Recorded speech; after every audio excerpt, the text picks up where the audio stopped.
പ്രിസ്ലോഡ് ദൈവമാത്തിന് മാത്രം ഉണ്ടായിരിക്കട്ടെ. ഒരു പ്രാവശ്യം ദൈവത്തിൽ വചനമായി നിൽപ്പം എന്ന അവസരം സോൺ ചെയ്യുന്നു. മെസ്സേജും എന്താ പറയുക, എക്സാമ്പിൾ പറയുകയാണെങ്കിൽ നമ്മുടെ ബഹ്റിനിൽ പെട്ടെന്ന് യുദ്ധം പുറപ്പെട്ട പോലെ ആയിരുന്നു എനിക്ക് ഈ ആഴ്ച മെസ്സേജ് വന്നത്. കാരണം എൻ്റെ മെസ്സേജിൻ്റെ ഡേറ്റ് അല്ലായിരുന്നു, പെട്ടെന്ന് എന്നെ വിളിച്ചേട്ടേ പറഞ്ഞു മെസ്സേജ് പറയണമെന്ന്. അതുകൊണ്ട് അതിൻ്റെ ഒരു ടെൻഷൻ എൻ്റെ കയ്യിലുണ്ട്. പക്ഷേ ദൈവം എനിക്ക് കഴിഞ്ഞ ദിവസം തന്ന ചിന്തയെ ഞാൻ നിങ്ങളോട് ഷെയർ ചെയ്യാൻ ആഗ്രഹിക്കുന്നു. സങ്കീർത്തനം 46 1 വാക്യം ഒരാൾക്ക് വായിക്കാവോ? എല്ലാവർക്കും കാണാതെ അറിയുന്ന ഒരു വാക്യമാണ്.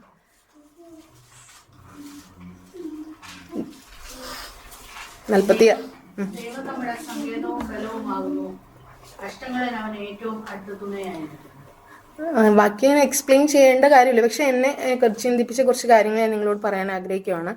ഇവിടെ നമുക്കറിയാം, ഇതിന്റെ തലക്കെട്ടിൽ കാണുന്ന ഒരു കാര്യമുണ്ട്, കോരവ് പുത്രന്മാരുടെ സങ്കീർത്തനം. അപ്പോൾ ഇതിനകത്ത് നമുക്ക് ഈ വാക്യത്തിലൂടെ മനസ്സിലാക്കുന്ന ഒരു കാര്യം എന്ന് വെച്ചാൽ, ഈ കോരവ് പുത്രന്മാരുടെ ഒരു ഉറപ്പാണ് എന്ത്? ദൈവം നമ്മുടെ സങ്കേതവും ബലവുമാണ്, കഷ്ടങ്ങൾ അവൻ ഏറ്റെടുത്ത്. അപ്പോൾ ഇത് ദൈവത്തിൽ ആശ്രയിക്കുന്ന ഒരു വ്യക്തിക്ക് വേണ്ടിയിട്ടുള്ള ഒരു ഉറപ്പാണ്. കാരണം നമുക്ക് 91 സങ്കീർത്തനത്തിൽ നമ്മൾ വായിക്കുന്ന ഒരു കാര്യമുണ്ട്.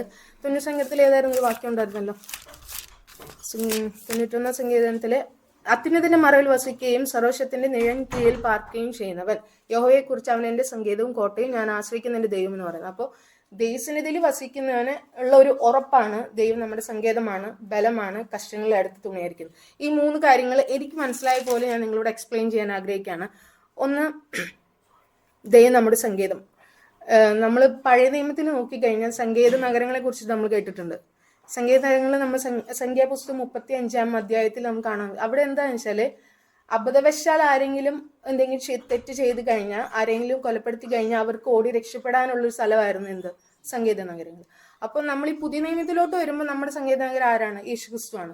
നമ്മുടെ ജീവിതത്തിലെ നമുക്ക് എന്താ പറയാ, ഒരു പ്രതികൂല സാഹചര്യങ്ങൾ വരുമ്പോൾ നമുക്ക് ഓടിച്ചെന്ന് അഭയം പ്രാപിക്കാൻ പറ്റുന്ന ഒരു മാർഗം, ഒരു സങ്കേത നഗരം യേശുക്രിസ്തു മാത്രമാണ്.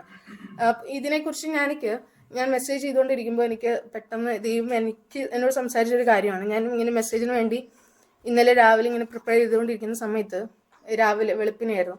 അപ്പോൾ നെയ്തൻ ഉറക്കത്തിൽ എഴുന്നേറ്റു. അപ്പോൾ ചേട്ടായി അവനെ തട്ടി ഉറക്കിയെങ്കിലും പക്ഷെ അവൻ ഉറങ്ങിയില്ല. ചേട്ടായി വന്നിട്ട് തിരിഞ്ഞു കിടന്നു, പക്ഷെ അവൻ ഉറങ്ങിയില്ല. അവൻ എഴുന്നേറ്റ് ഇങ്ങനെ കരഞ്ഞുകൊണ്ടിരിക്കുക. കരയല്ല, ഇങ്ങനെ ചുമ്മാ അമ്മ അമ്മ എന്ന് വിളിച്ചുകൊണ്ടിരിക്കുക. ആ സമയത്ത് ഞാൻ ചെന്നു, അമ്മയുടെ അടുത്ത് വായോന്ന് പറഞ്ഞിട്ട് ഞാൻ എന്നെ എടുത്തതും അവൻ പെട്ടെന്ന് തന്നെ ഉറങ്ങിപ്പോയി. അവനെ വേറെ ഒന്നും ചെയ്യേണ്ട വന്നില്ല. അപ്പോൾ ദൈവം അപ്പം എന്നെ പറഞ്ഞൊരു കാര്യമുണ്ട്, അമ്മ ആശ്വസിപ്പിക്കുന്ന പോലെ ഞാൻ നിങ്ങളെ ആശ്വസിപ്പിക്കും. അതായത് നമ്മുടെ ജീവിതത്തിൽ ഏത് പ്രതികൂലങ്ങൾ വന്നാലും നിങ്ങൾ എന്നിലോട്ടൊന്ന് വരിക, ദൈവസന്നിധിയിലോട്ടൊന്ന് വരിക. എൻ്റെ പിതാവിലേക്ക് നിങ്ങൾ വന്നു കഴിഞ്ഞാൽ അമ്മയെ ആശ്വസിപ്പിക്കുന്ന പോലെ നിങ്ങളെ ആശ്വസിപ്പിക്കാൻ ദൈവം ഇടയായി തരും. പ്രതിസന്ധികൾ ഏതും ആയിക്കോട്ടെ നമ്മുടെ ജീവിതത്തിൽ ചിലപ്പോൾ നമുക്ക് ഉത്തരങ്ങൾ കിട്ടത്തില്ല, അതിന് മുന്നോട്ട് പോകാൻ നമുക്ക് പറ്റിയെന്ന് വരത്തില്ല. പക്ഷെ നമ്മുടെ ആശ്രയം അല്ലെങ്കിൽ നമ്മുടെ സങ്കേതം ദൈവത്തിലാണെങ്കിൽ ദൈവം നമ്മളെ കരുതും. നമുക്ക് വേണ്ടുന്ന സമാധാനം ദൈവം, ഞാൻ പറഞ്ഞ പോലെ ഒരു അമ്മ ആശ്വസിപ്പിക്കുന്നതിനെ പോലെയുള്ള ഒരു സമാധാനം ദൈവം നമ്മൾ ലഭിക്കാൻ നമുക്ക് ഇടയായിത്തീരും. പിന്നെ നമുക്ക് സങ്കീർത്തനം നമ്മുടെ ബൈബിളിൽ തന്നെ നോക്കുകയാണെങ്കിൽ ദാവീദിനെ കുറിച്ച് നമ്മൾ നോക്കുക. ദാവീദിന് പല ഘട്ടങ്ങളിലും പ്രതിസന്ധി വന്നപ്പോഴും ഏത് സമയത്തും ദാവീദ് എന്താ പറയാ, തന്റെ സങ്കേതം എവിടെയായിരുന്നു, അല്ലെങ്കിൽ തന്റെ ആശ്രയം താൻ എവിടെ വെച്ച് നമുക്ക് കാണാൻ സാധിക്കും അല്ലെ. നമുക്ക് അതിനെ കുറിച്ചിട്ട് ഞാൻ ഒരു വാക്യം വായിക്കാം. ദാവീദ് പറഞ്ഞ ഒരു കാര്യം തന്നെയാണ്. 62 സങ്കീർത്തനം 7 വാക്യം വായിക്കാവോ?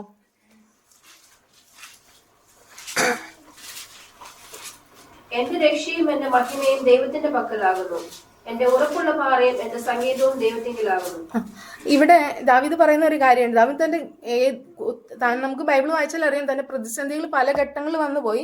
ആ സമയങ്ങളിലെല്ലാം താൻ ആശ്രയിച്ചത്, തന്റെ സങ്കേതമായി കരുതി വെച്ചത് യേശുക്രിസ്തു പിതാവായ ദൈവമായിരുന്നു. അതിൽ തന്നെ അവൻ എന്ത് ചെയ്തു? അതിലൊരു രക്ഷ കണ്ടുപിടിക്കാൻ, ഒരു ആശ്വാസം കണ്ടെത്തുവാനൊക്കെ ദൈവം സഹായിച്ചു. പലപ്പോഴും നമ്മുടെ ചുറ്റുപാടിലുള്ള ഒരു സംരക്ഷണം നമുക്ക് എപ്പോഴും താൽക്കാലികമായിരിക്കും. പക്ഷെ നമ്മൾ യേശുക്രിസ്തുവിൽ എപ്പോഴും ആശ്രയിച്ചു കഴിഞ്ഞാൽ, അവിടേക്ക് നമ്മൾ ഓടി ചെന്ന് കഴിഞ്ഞാൽ അവിടെ നമുക്കൊരു സുരക്ഷിതത്വം ഉണ്ടാവും എന്ന് നമ്മൾ മനസ്സിലാക്കാൻ ഇടയായി തരണം. പിന്നെ നമ്മളിപ്പോൾ ഈ വായിച്ച വാക്യത്തിൽ നോക്കുമ്പോൾ ദൈവം നമ്മുടെ സങ്കേതമാകുന്നു എന്ന് പറഞ്ഞിട്ട് നമുക്ക് പ്രശ്നങ്ങൾ വരുന്നില്ല എന്ന് നമ്മൾ പറയരുത്. കാരണം നമ്മൾ മത്തായി സുവിശേഷം 8:23-27 വരെയും, അതുപോലെ മർക്കോസ് 4:35-41 വരെയുള്ള ഭാഗങ്ങൾ നമ്മൾ നോക്കുമ്പോൾ അവിടെ യേശുക്രിസ്തുവും ശിഷ്യന്മാരും കൂടെ പടകിൽ യാത്ര ചെയ്യുന്ന സമയത്ത് അവിടെ ഒരു വലിയ കാറ്റുണ്ടായി, ചുഴലിക്കാറ്റും ഉണ്ടായി നമുക്ക് കാണാൻ സാധിക്കും. പക്ഷെ നമ്മുടെ പ്രശ്നങ്ങളുടെ നടുവില് നമ്മൾ തളർന്നു പോകേണ്ട കാര്യമില്ല. കാരണം നമ്മൾ യേശുവിന്റെ കരത്തിലാണെങ്കിൽ, അല്ലെങ്കിൽ ദൈവത്തിന്റെ കരത്തിലാണെങ്കിൽ, നമ്മുടെ പ്രശ്നങ്ങൾ വന്നാൽ നമുക്ക് അതിനെ ഓവർകം ചെയ്ത് പോകാനും അല്ലെങ്കിൽ അതിനെ തരണം ചെയ്ത് പോകാനും ദൈവം നമ്മളെ സഹായിക്കും. അതിന് നമ്മൾ ഭയപ്പെടേണ്ട കാര്യമില്ല. നമ്മൾ അതിൽ മുന്നോട്ട് പോവുകയാണ് നമ്മൾ ചെയ്യേണ്ട കാര്യങ്ങൾ. നമ്മൾ പഴയ നിയമത്തിൽ തന്നെ നോക്കുകയാണെങ്കിൽ ഇസ്രായേൽ മക്കൾ ദൈവത്തിൽ ആശ്രയിച്ച് പല യുദ്ധങ്ങൾ ചെയ്തപ്പോഴെന്തുണ്ടായി? അവർക്ക് അവിടെ വിടുതലുണ്ടായിച്ച അവരുടെ ആശ്രയം ദൈവത്തിലോട്ട് കൊടുത്തുപോ. നേരെ മറിച്ച് അവര് ദൈവസന്നിധി മാറി നിന്ന് പിറുപിറുത്ത സമയങ്ങളിലെല്ലാം അവരുടെ അവസ്ഥയിൽ ഉണ്ടായിരിക്കുന്ന ഒരു നെഗറ്റീവ് ഇമ്പാക്റ്റ് ആണ് അവർക്ക് ഉണ്ടായിരിക്കുന്നത്. യോഹന്നാൻ 16:33 ഇങ്ങനെ പറയുന്നുണ്ട്, ലോകത്തിൽ നിങ്ങൾക്ക് കഷ്ടമുണ്ടെങ്കിലും ധൈര്യപ്പെടുകയും ഞാൻ ലോകത്തെ ജയിച്ചിരിക്കുന്നു. അപ്പൊ നമ്മുടെ ജീവിതത്തില് ദൈവം നമ്മുടെ സങ്കേതമാണെങ്കിൽ നമുക്ക് വരുന്ന കഷ്ടങ്ങളിലെല്ലാം ദൈവം നമ്മുടെ കൂടെ ഉണ്ടെന്നാണ് ഈ വാക്യത്തിലൂടെ ദൈവം നമ്മളോട് പറയാൻ ശ്രമിക്കുന്നത്. യോശുവ 1:5 ഒന്ന് വായിക്കാവോ?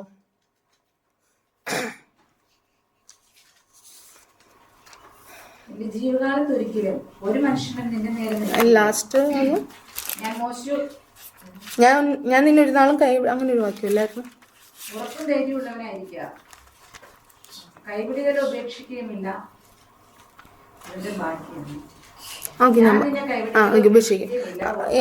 ഈ ഒരു വാക്യം യോശുവോട് എന്താ പറയാ, യോശുവ ദൈവത്തോട് ചാരി നിന്നപ്പോ ദൈവം അവന് കൊടുത്തൊരു ഉറപ്പായിരുന്നു, ഞാൻ നിന്നെ ഒരു നാളും കൈവിടുകയില്ല, ഉപേക്ഷിക്കുകയില്ല എന്ന പോലെ നമ്മൾ ദൈവസന്നിധിയിൽ ഉറച്ചു നിന്ന് കഴിഞ്ഞാൽ ദൈവം നമുക്ക് തരുന്ന ഒരു വാക്തത്വമാണ്, ഞാൻ നിന്നെ ഒരു നാളും കൈവിടുകയില്ല, ഞാൻ നിന്നെ ഒരു നാളും ഉപേക്ഷിക്കുകയില്ല എന്ന് പറയുന്ന ഒരു കാര്യം. പിന്നെ നമ്മൾ വായിച്ച സംഗീതത്തിന്റെ ആ വാക്യത്തിൽ തന്നെ ദൈവം നമ്മുടെ ബലമാകുന്നു. ഒന്ന്, നമ്മൾ ദൈവം നമ്മുടെ സംഗീതമാകുന്നു എന്ന് പറഞ്ഞു. 2, ദൈവം നമ്മുടെ ബലമാകുന്നു.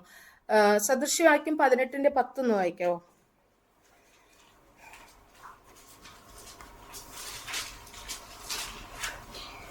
യഹോവയുടെ നാമം ബലമുള്ള ഗോപുരം, നീതിമാൻ അതിലേക്ക് ഓടിച്ചെന്ന് അഭയം പ്രാപിക്കും.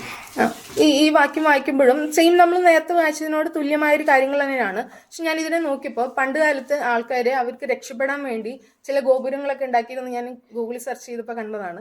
അവിടെ ചെന്ന് അവർ അഭയം പ്രാപിക്കാറുണ്ട് എന്ന് പറഞ്ഞായിരുന്നു. അതുപോലെ തന്നെ നമ്മുടെ ജീവിതത്തിലും ശത്രുക്കളിൽ നിന്ന് അല്ലെങ്കിൽ നമ്മുടെ ബുദ്ധിമുട്ടുകളിൽ നിന്ന് നമുക്ക് ഒരു അഭയം കിട്ടാൻ യേശുവിന്റെ നാമം മാത്രമാണ് നമ്മുടെ ജീവിതത്തിൽ ഏറ്റവും അനുഗ്രഹപ്പെട്ട ഒരു നാമം എന്ന് പറയുന്നത്. അതിൽ ഓടിച്ചെന്ന് കഴിഞ്ഞാൽ നമുക്കൊരു അഭയം ഉണ്ട് എന്ന് നമ്മൾ മനസ്സിലാക്കാൻ ഇടയായിത്തീരണം. പിന്നെ സങ്കീർത്തനം 61:3 ഒന്ന് വായിക്കാവോ?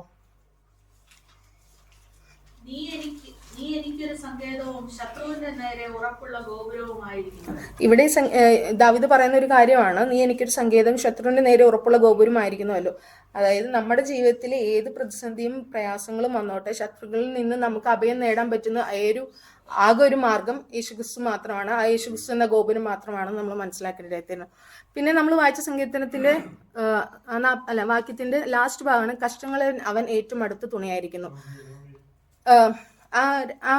സങ്കീർത്തനം 46:2-3 വാക്യം വായിക്കാവോ? അതുകൊണ്ട് ഭൂമി മാറിപ്പോയാലും പർവ്വതങ്ങൾ കുലുങ്ങി സമുദ്രമധ്യേ വീണാലും അതിൽ വെള്ളം ഇരിച്ചു കലങ്ങിയാലും അതിന്റെ കോപം കൊണ്ട് പർവ്വതങ്ങൾ കുലുങ്ങിയാലും നാം ഭയപ്പെടുകയില്ല. ഈ കോരകപുത്രന്മാരുടെ അവരുടെ സിറ്റുവേഷൻ നമ്മൾ എന്താ പറയാ 2 ദിനവൃത്താന്തത്തിന്റെ ഒരു ഭാഗത്തിൽ നമുക്ക് വായിച്ചാൽ മനസ്സിലാവും അവിടുത്തെ ഒരു സാഹചര്യങ്ങൾ.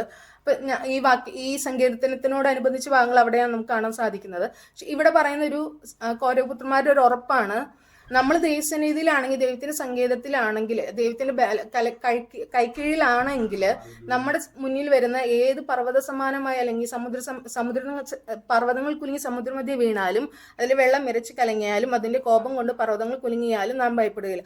നമ്മുടെ ചുറ്റിനും നമ്മളെക്കാൾ ഉയർന്ന പ്രയാസങ്ങളും എല്ലാം വന്നാലും എന്തുവാണ് നമ്മൾ ഭയപ്പെടുകയില്ല. പക്ഷെ അതിനുള്ള കാരണം എന്താ അറിയോ, നമ്മൾ ദൈവസന്നിധിയിൽ ആശ്രയിക്കുകയാണെങ്കിൽ ഒരു ഉദാഹരണമാണ്, കഷ്ടങ്ങളിൽ അവൻ ഏറ്റവും അടുത്ത് തുണയായിരിക്കുന്നത്. അതായത് നമ്മുടെ ഇംഗ്ലീഷിൽ വായിക്കുന്ന വെരി പ്രസന്റ് ഹെൽപ്പ് അങ്ങനെ എന്തോ ആണ്.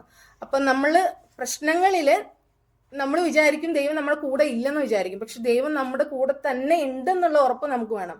നമ്മുടെ ചുറ്റിനും എന്ത് സംഭവിച്ചാലും നമ്മുടെ ചുറ്റിലും നമ്മളെ എന്താ പറയാ, നമ്മളെ പ്രൊട്ടക്ട് ചെയ്തിട്ട് പിതാവായ ദൈവം നമ്മുടെ കൂടെ ഉണ്ടെന്നുള്ള ഒരു ഉറപ്പ് നമ്മളിൽ വേണം. അതിനെ എന്താ പറയാ, ആ ഒരു പ്രൊട്ടക്ഷനെ സംബന്ധിക്കുന്ന 3 വാക്യങ്ങൾ ഞാൻ നിങ്ങളോട് പറയാൻ ആഗ്രഹിക്കുകയാണ്. സങ്കീർത്തനം 95:15 ഒന്ന് വായിക്കാവോ?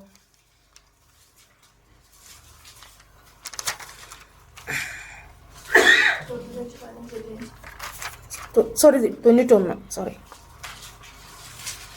അവൻ എന്നെ വിളിച്ചപേക്ഷിക്കും, ഞാൻ അവൻ ഉത്തരം അരുളും, കഷ്ടകാലത്ത് ഞാൻ അവനോട് കൂടെയിരിക്കും, ഞാൻ അവനെ വിടുവിച്ചു. മതി. സങ്കീർത്തനം 145:18.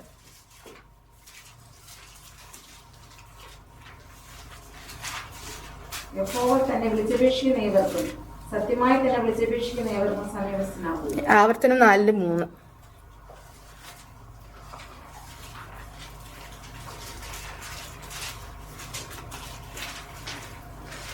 ബാൽ പെരുവാന്റെ സംഗതി യഹോവ ആവർത്തനം 4:3.